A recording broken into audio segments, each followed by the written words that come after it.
I don't know about you, but family time to me is precious. Especially whenever my parents would barbecue the hamburgers in a nice sunny weather, with the sky clear and the weather warm. My sisters would help my mom cut the lettuce, tomatoes, onions, and get the fries ready in the oven. While I was outside getting the table set up with my stepmom on the grill, cooking up the hamburgers, getting that smoke smell on us. We all know that meat on our dinner tables, like hamburgers, come from animals that we kill. Did you know that there's a type of meat that where an animal doesn't have to be killed? In vitro meat is when muscle tissue is injected into a cell culture to where it allows the meat to grow outside of the animal's body. We have already been using this technique for 15 years in regenerative medicine, where we have been using it to repair human tissues and organisms. Researchers have been looking into it and have said that just one pig can produce 50,000 tons of pork with just 10 tiny muscle cells. This technique could supply the global population hunger to make sure that we are able to produce enough food for everyone. This allows livestock to be spared, but there comes an issue. It is difficult to get the serum as well as expensive.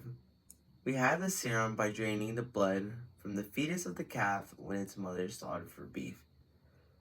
Researchers have already tried developing developing a way to make it cheaper by trying to develop a plant-based sources for the growth factors, as well as trying to make it completely animal friendly so as livestock slaughter could lower. A scientist, Mark Post, got financial support from Google's co-founder, which allowed him to experiment with making hamburgers.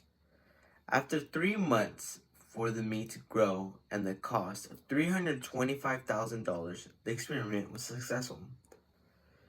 The meat was completely safe and looked identical to a burger.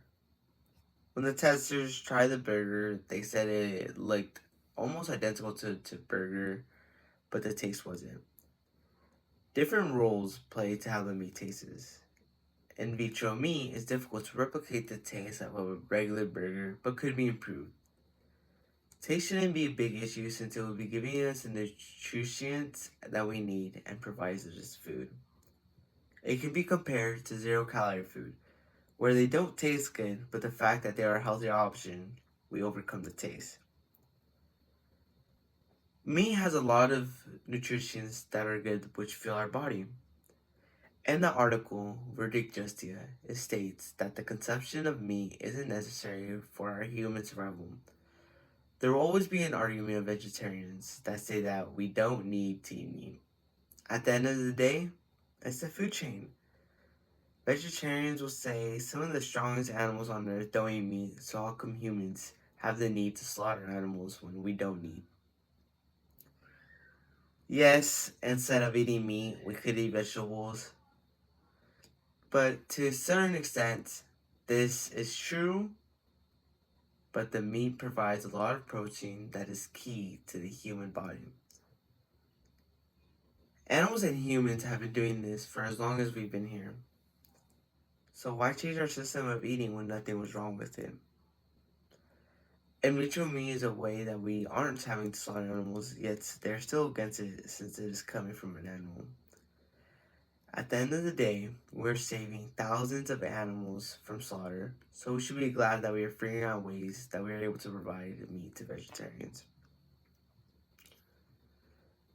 In vitro meat is still in the process before it can reach our dinner plates. Even though the meat isn't best tasting, it still is meat. It still is meat and has so much potential in fixing that world hunger that will overcome the population. Keeps on getting bigger. Hopefully the costing of the experiment could get lower so that this goal could be achieved. Once it reaches our plate, it will be a unique experience with the taste, but I believe that the people will overcome it since we overcame the foods like zero-calorie food to where we now use it in our daily lives. In vitro meat is a good technique that doesn't include slaughtering animals, and it could be the solution to feeding the 7.8 billion people in the world.